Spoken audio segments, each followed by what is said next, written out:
In the early stages of my photographic practice, my approach was largely guided by instinct and fleeting inspiration, as well as fragments of advice gathered from online communities and creators.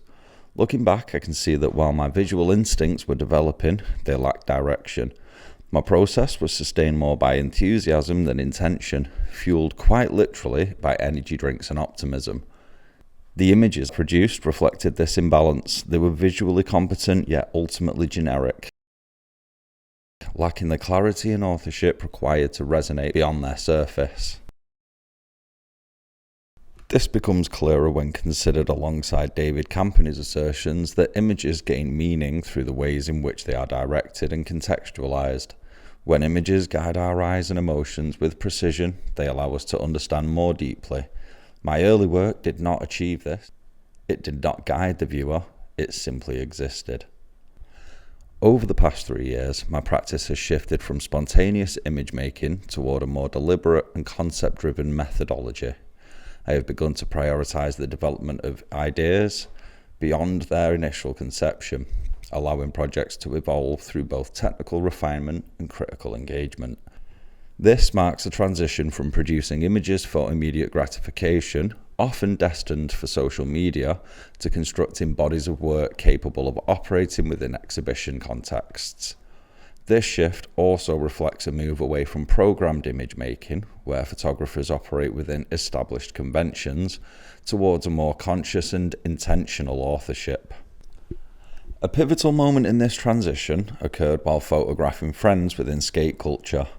Initially, my approach relied solely on personal familiarity with the subject, without engaging in any meaningful visual or contextual research. The resulting images, while technically sound, lacked intention and failed to situate themselves within the broader visual language of skate photography. In response, I began examining publications such as Thrasher and The Skateboarder's Companion, recognizing that these images were not simply documentation, but carefully constructed representations embedded within a distinct cultural and aesthetic framework. This research, informed by a subsequent shoot that marked a significant transformation in my approach, one that embraced direction, curation, and awareness of visual lineage. Reflection has since become central to my practice. Previously, my evaluation rarely extended beyond a passive acceptance. That'll do. However, it is the presence of an authentic voice that elevates work beyond the everyday. In recognizing the absence of this voice within my early images, I began to understand that much of my work lacked genuine intent. This realization prompted a re-evaluation of what draws me to image making. My attention has consistently gravitated toward people, toward the qualities of light, and towards the constructed nature of food and product photography. These recurring interests now form the foundation of a more intentional practice, one that seeks not only to produce images but to articulate perspective.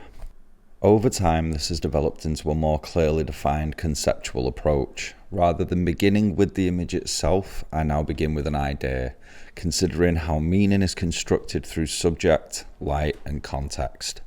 In this sense, the photograph is no longer the starting point, but the outcome of a process shaped by both critical and creative decisions. I approached the studio as a site of experimentation, working with continuous lighting to establish a foundation in classical setups. These conventions provided a structural understanding of how light can shape form, control contrast, and guide the viewer's attention. Progressing into the use of studio flash systems allowed for a greater level of precision and control, enabling me to produce images that were both technically refined and visually intentional. However, this period of technical development also revealed a tension within my practice. Historically, I've been drawn to darker, more atmospheric imagery, yet as I became more proficient in the studio, I began to notice a gradual erosion of this aesthetic. In prioritizing technical correctness, my work risked becoming standardized, aligned more with established conventions than with my own visual instincts. Reaching a point of competence, however, has allowed me to move beyond imitation and reassert control over my visual language. Rather than abandoning shadow, I have reintroduced it with a greater intentionality. using light not simply to reveal but to construct atmosphere, depth and tension. What was once instinctive has now become deliberate. In this way, light is no longer something I manage, but something I actively deploy. The studio has shifted from a space of instruction to one of authorship, where technical knowledge supports rather than dictates the image. This understanding extends into post-production. My first paid commission marked a turning point in how I understood photography, not simply as a creative output, but as a labour. As my technical knowledge developed, editing became less about correction and more about construction. Through tonal adjustments, colour grading and control of luminance, I began shaping atmosphere and directing attention.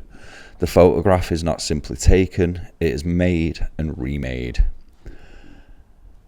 An often under-recognised aspect of this process is the role of interpersonal dynamics. I've come to understand that particular client-based work, I am not from the final image.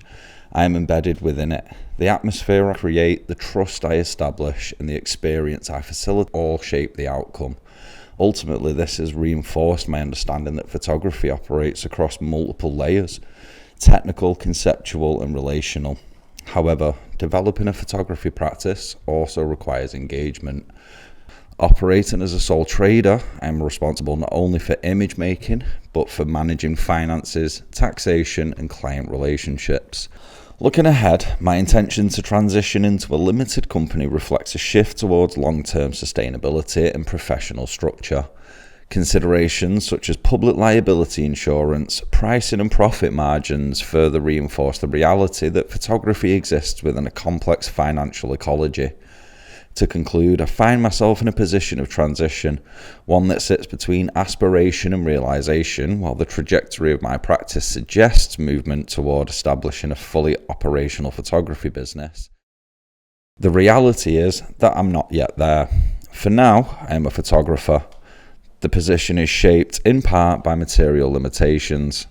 Without consistent access to my own equipment or dedicated studio space, my practice remains dependent on borrowed resources.